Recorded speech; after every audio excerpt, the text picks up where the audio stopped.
Hello friends, welcome back to my YouTube channel. मैं हूं professor Nilesh Anandwani और फिर से आपके सामने एक नया टॉपिक लेके आया हूं जिसका नाम है absorption of digested food material. तो हमने एक्चुअली प्रीवियस लेक्चर में, लास्ट लेक्चर में हमने देखा हुआ था कि बेसिकली डाइजेशन कैसे होता है और उसकी फिजियोलॉजी मैकेनिज्म कैसी है और कौन सी चीज़ कैसे डाइजेशन होती है, हमने पूरा डिटेल में देखा। लेकिन आज के लेक्चर में हम देखने वाले हैं जो फूड डाइजेस्ट होता है उसे एब्सॉर्ब कैसे किया जाता है। ठीक है, तो मैं आपको कार्बोहाइड्रेट, प्रोटीन, लिपिड, ये तीनों चीजें कैसे एब्सॉर्ब की जाती है हमारी बॉडी में वो पूरा डिटेल में बताऊंगा और प्लस ये चीजें भी बताऊंगा कि कौन सी चीज कौन से ऑर्गन में एब्सॉर्ब की जाती है। So, in this lecture, dear students, I am going to tell you how basically absorption happens after the process of digestion, how this food material is absorbed by the blood stream, by the lymph stream, by the blood and by the lymph from intestinal mucosa, and which substance digested, which substance absorbed at which organ, that also I'll give you a list or tabulated form. So let's begin this in detail. So first of all, what is meant by absorption? Yes, अगर हम ये basically start कर रहे हैं तो basically ये देखते हैं कि एब्सॉर्प्शन का मतलब क्या होता है। सो पहले डेफिनेशन देख लीजिए।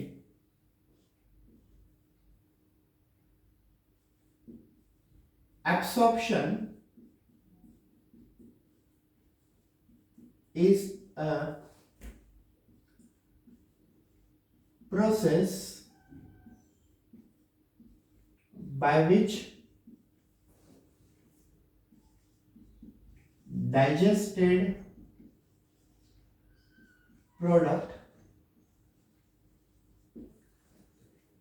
is pass from intestinal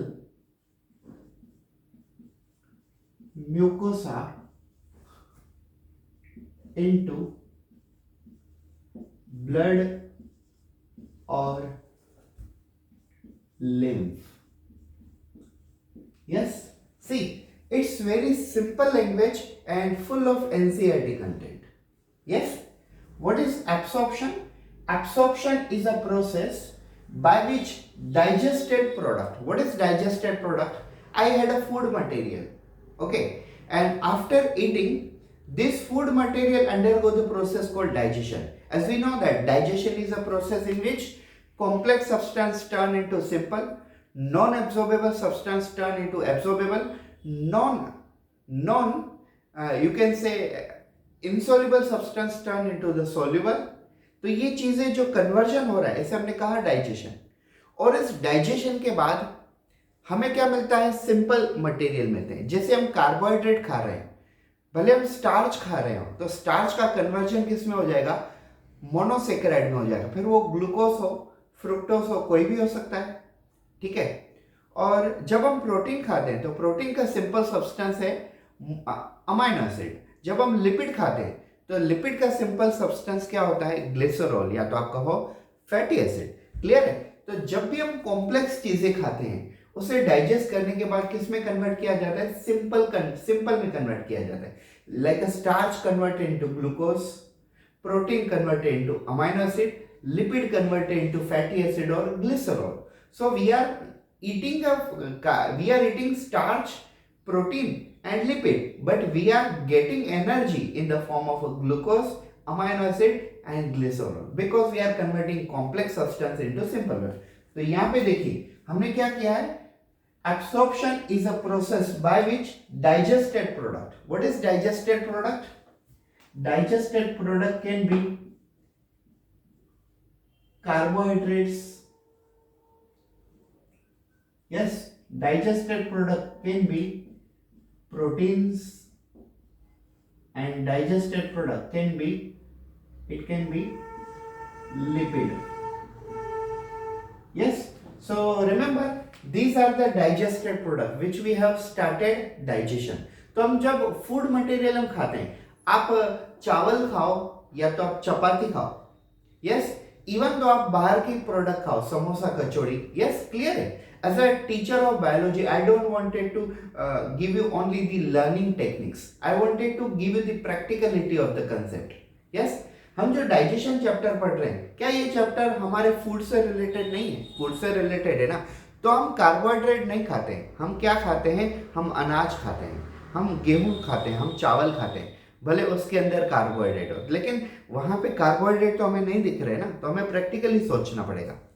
अगर आप चपाती खाते हो, अगर आप चावल खाते हो, या तो आप पोटैटो खाते हो, तो इनमें ज्यादातर क्या पाया जाता है? स्टार्च। और स्टार्च किसका फॉर्म है? स्टार्च कार्बोहाइड्रेट का कॉम्प्लेक्स फॉर्म है। तो हम खाएंगे स्टार्च, लेकिन उससे बनाएंगे क्या? ग्लूकोज। हम पल्सेस खाएंगे, दाल, तो उसमें क्या मिलेगा? ज्यादा प्रोटीन। एग में भी प्रोटीन मिलता है। तो हम खाते हैं प्रोटीन, लेकिन प्रोटीन से मिलता क्या है हमारी बॉडी में? अमाइनो एसिड, जो सिंपल फॉर्म ऑफ प्रोटीन है। और लिपिड भी कॉम्प्लेक्स है, तो लिपिड का सिंपल फॉर्म में कन्वर्जन किसमें होगा? फैटी एसिड या तो ग्लिसरॉल को हो। यस, या तो फैटी एसिड कहो आप, या तो ग्लिसरॉल कहो, ये एक ही चीज होती है। तो हम खाते हैं कॉम्प्लेक्स चीजें, बड़ी बड़ी चीजें, कार्बोहाइड्रेट, प्रोटीन एंड लिपिड, लेकिन इससे हमें एनर्जी किस फॉर्म में मिलती है? कार्बोहाइड्रेट से ग्लूकोज। कार्बोहाइड्रेट से हमें किस में एनर्जी मिलती है? ग्लूकोज में। और प्रोटीन का कन्वर्जन किस में होता है? अमाइनो एसिड्स में। और उसके बाद लिपिड का कन्वर्जन किस में होता है? लिपिड का कन्वर्जन होता है ग्लिसरॉल, या तो आप कहो फैटी एसिड। यस, ग्लिसरॉल और fatty acid. So this is about digested product. Definition मैंने अभी कंप्लीट नहीं की, ये देखिए, absorption is a process by which digested product glucose, amino acid, glycerol is pass from intestine and mucosa into blood or lymph. अब आप ये देखिए, this one is esophagus, correct? And esophagus get connected to stomach. Esophagus get connected to stomach. Now this one is duodenum, and then there is a jejunum. Okay, then there is jejunum is there. तो ये देखिए, ये हमारे intestine है, और ये intestine के wall है। This is intestine wall, you can say mucosa, correct? ये क्या है? म्यूकोसा। तो एक चीज समझ लीजिए, हम जो भी फूड खा रहे हैं, उस फूड का कन्वर्जन हम सिंपल फॉर्म में कन्वर्ट कर लेते हैं। कॉम्प्लेक्स फूड है कार्बोहाइड्रेट, जिसका सिंपल में हम कन्वर्ट करेंगे ग्लूकोज। कॉम्प्लेक्स फूड है प्रोटीन, जिसका सिंपल में हम कन्वर्ट करेंगे अमाइनो एसिड। कॉम्प्लेक्स फूड है लिपिड, जिसका हम सिंपल में कन्वर्ट करेंगे ग्लिसरॉल या तो fatty acid. One more time, whatever food material we are eating, we are basically converting it from complex to simple. When we are eating a complex food material like a starch, we are converting it into the glucose. When we are eating a protein, we are converting it into the amino acid. When we are eating a lipid, fat, oil, we are converting into the glycerol and fatty acid. Now remember, I'll tell you, you can say glucose, amino acid and glycerol, or you can say fatty acid. All these substances are present in the small intestine. All these substances are present in the small intestine. What we have to do? We have to do the absorption. हमें क्या करना है? उन चीजों को absorb करना है। तो इन चीजों को हम कैसे एब्सॉर्ब करेंगे? मैं आपको दो चीजें बता रहा हूं। See, this one is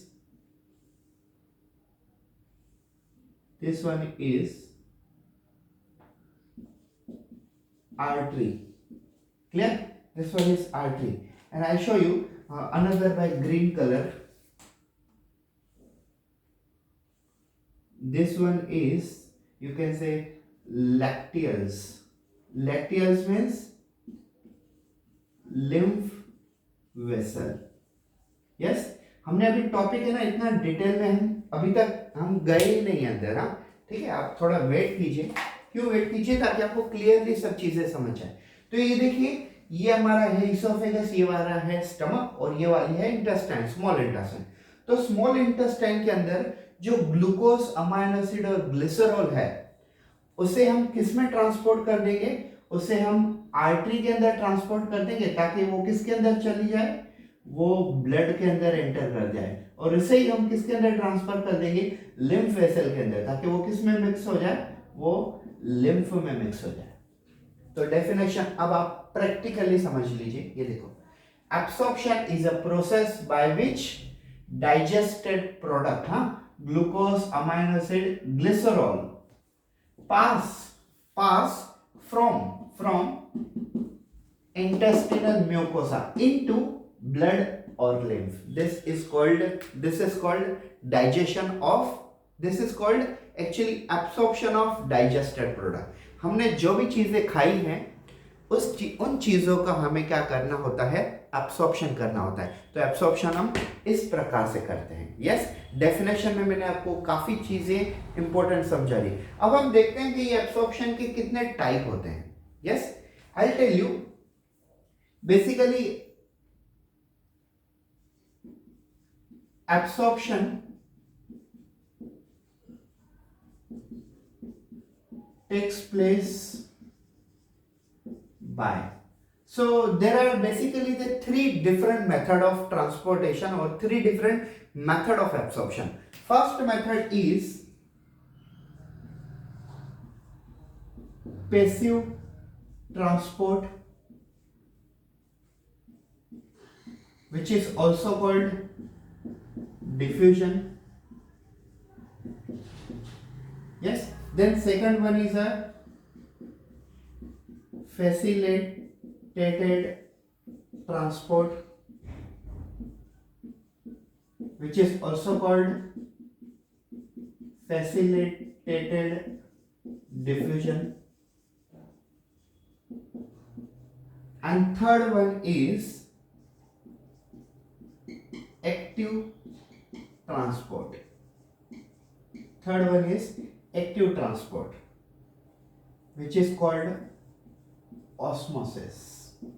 Yes, अब आपको ये तीनों चीजें पता है, ठीक है, क्योंकि मैंने आपको ये पहले हम ये चीजें डिस्कस कर चुके हैं। कैसे डिस्कस कर चुके हैं, जब हम प्लांट फिजियोलॉजी पढ़ते हैं तब प्लांट फिजियोलॉजी में हम ट्रांसपोर्ट इन प्लांट्स, ये चीजें उस चैप्टर में हमने ये देखा था कि तीन प्रकार के ट्रांसपोर्ट होते हैं, diffusion, facilitated diffusion and osmosis. I'll tell you common difference between all these three.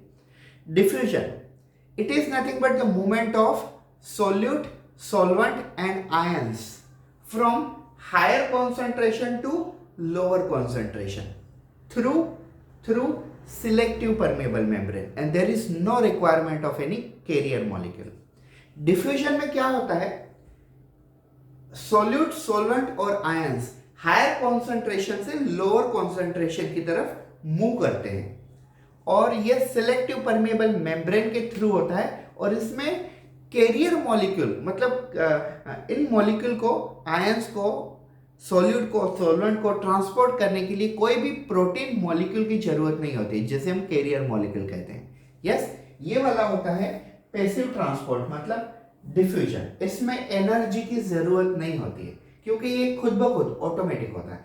Passive transport takes place automatically, therefore there is no requirement of energy.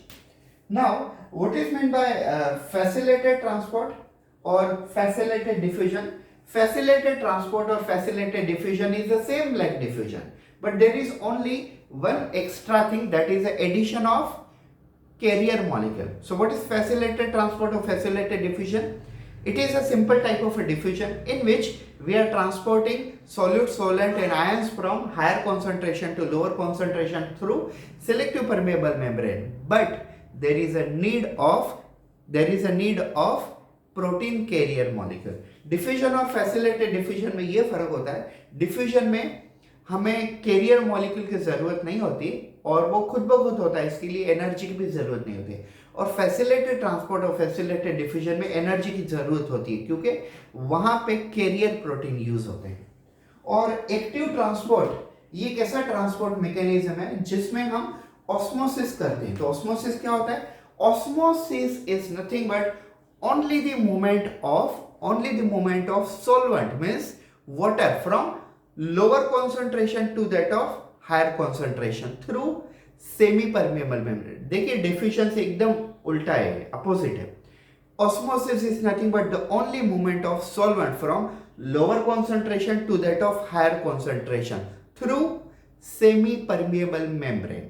yes, हम ऑस्मोसिस में हम क्या करते हैं? सिर्फ सॉल्वेंट का मूवमेंट करते हैं लोअर कॉन्सेंट्रेशन से हायर कॉन्सेंट्रेशन की तरफ। जब आप लोअर कॉन्सेंट्रेशन से हायर कॉन्सेंट्रेशन की तरफ जाओगे, हायर से लोअर में जाना एकदम इजी है। यस, आप समझ लो आपके पास एक चैम्बर है, एक साइड पानी ज्यादा है, दूसरी साइड कम है, तो पानी ऑब्वियसली जहां ज्यादा है वो नीचे की तरफ आ जाएगा।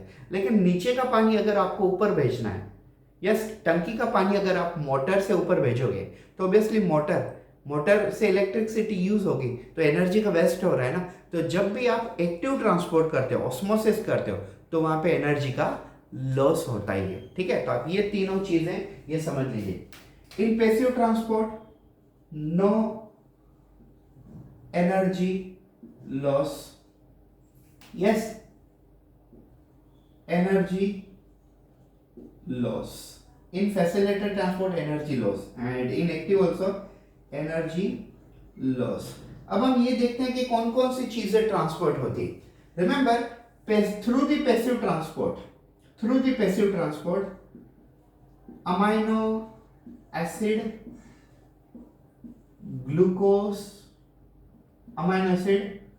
Glucose and electrolyte like chloride ions.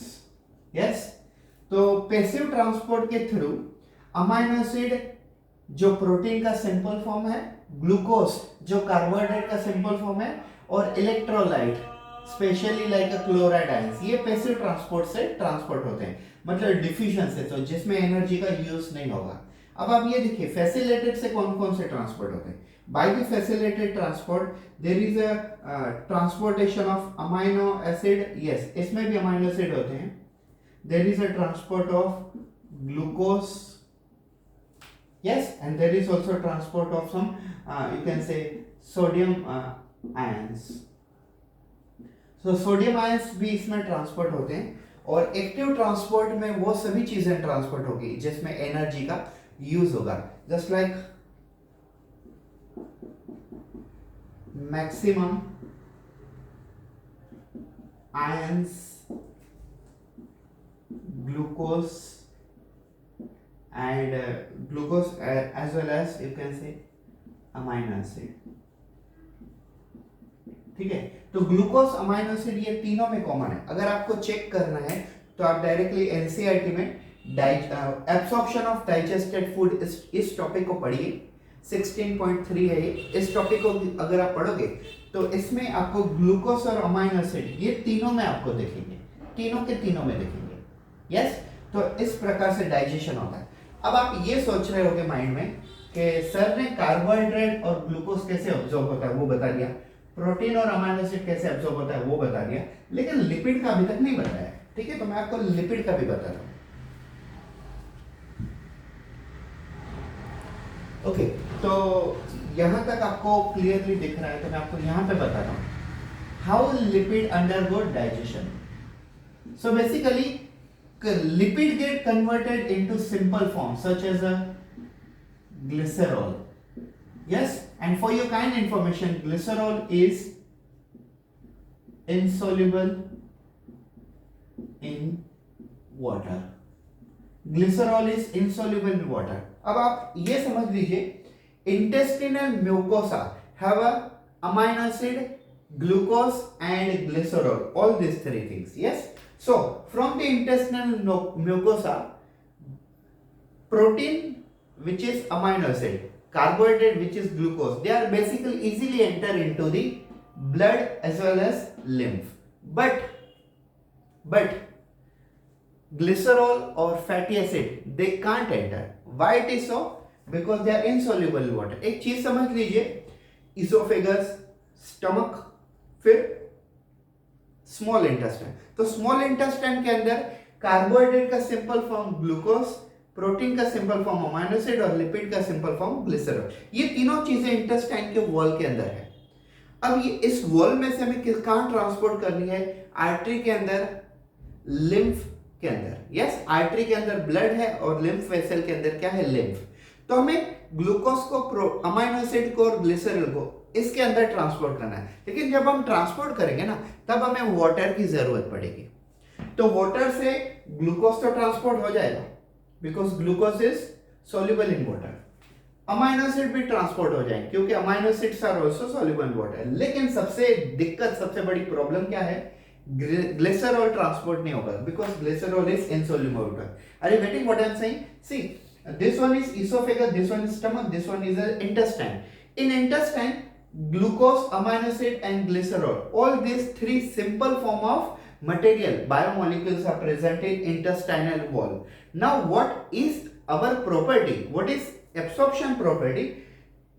From the intestinal wall, glucose, protein and glycerol are transported into blood and lymph vessel.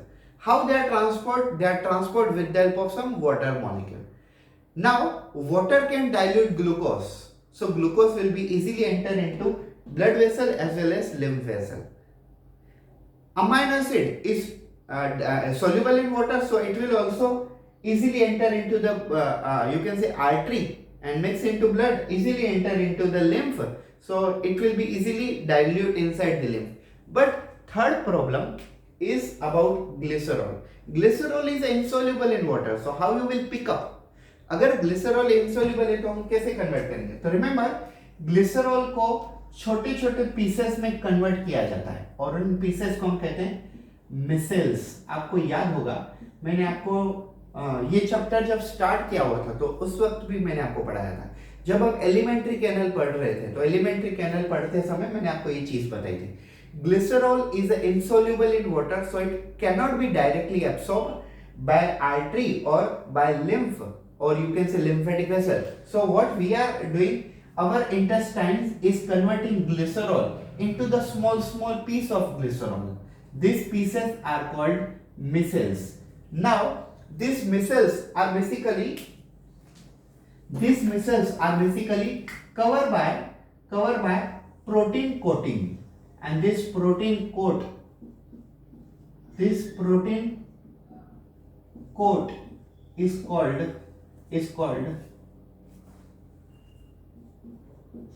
chylomicron. What is chylomicron? Chylomicron is a coating present on micelles, which is a small piece of glycerol. And why we have covered it by the protein molecule? Just because proteins are soluble in water. तो lipid का conversion जिसमें glycerol में होता है, glycerol insoluble in water है तो उसे directly absorb नहीं किया जा सकता। तो क्या किया जाता है? ग्लिसरॉल के छोटे छोटे पीसेस किए जाते हैं जिसे हम मिसेल्स कहते हैं, और मिसेल्स के ऊपर एक प्रोटीन कोट किया जाता है जिसे हम कहते हैं काइलोमाइक्रोन। और ये काइलोमाइक्रोन प्रोटीन से बना हुआ, इसके लिए ये इजीली वाटर एब्सॉर्बेबल है। और इसे कौन एब्सॉर्ब करता है? इसे लिम्फ वेसल एब्सॉर्ब करती है, जिसका फेमस नाम है lacteals. You know why when lymph vessel is called lacteals? Lymph, just like artery carry the blood, same way lymphatic vessels carry the lymph. The color of a lymph is basically whitish in color because it contains fat, and therefore white color you will compare it either with a milk or either with a chalk. But here we are talking it about milk, and milk have which sugar? Lactose. Therefore this lymphatic vessel is called as a lacteus. Hope you understood. हमारे intestine जो होते हैं, तो intestine में जो lymphatic vessels होती है उसे हम कहते हैं लैक्टियल्स। क्यों? क्योंकि इंटेस्टाइन में से वो फैट कलेक्ट करती है, वो इंटेस्टाइन में से लिपिड कलेक्ट करती है, और फैट का ऑलमोस्ट जो कलर होता है वो स्लाइटली वाइटिश होता है। और वाइटिश कलर होने के कारण, वाइट कलर हम कैसे कंपेयर करेंगे? मिल्क से, और मिल्क में कौन सा शुगर होता है? Lactose. Therefore white colour milk have sugar lactose, so it is called lacteous. Which is a lacteal? Lacteal is a lymphatic vessel associated to the intestinal mucosa. तो ये हमने क्या देखा? Absorption of digested food material. जो भी हम चीजें खाते हैं उसे कैसे एब्सॉर्ब करते हैं? तो उसे आइदर हम पैसिव ट्रांसपोर्ट मतलब डिफ्यूजन से एब्सॉर्ब करते हैं, आइदर हम फैसिलिटेटेड ट्रांसपोर्ट मतलब फैसिलिटेटेड डिफ्यूजन से एब्सॉर्ब करते हैं, आइदर हम एक्टिव ट्रांसपोर्ट मतलब ऑस्मोसिस से एब्सॉर्ब करते हैं। अब हम ये देखते हैं कि कौन सी चीज कहां पे एब्सॉर्ब होती है।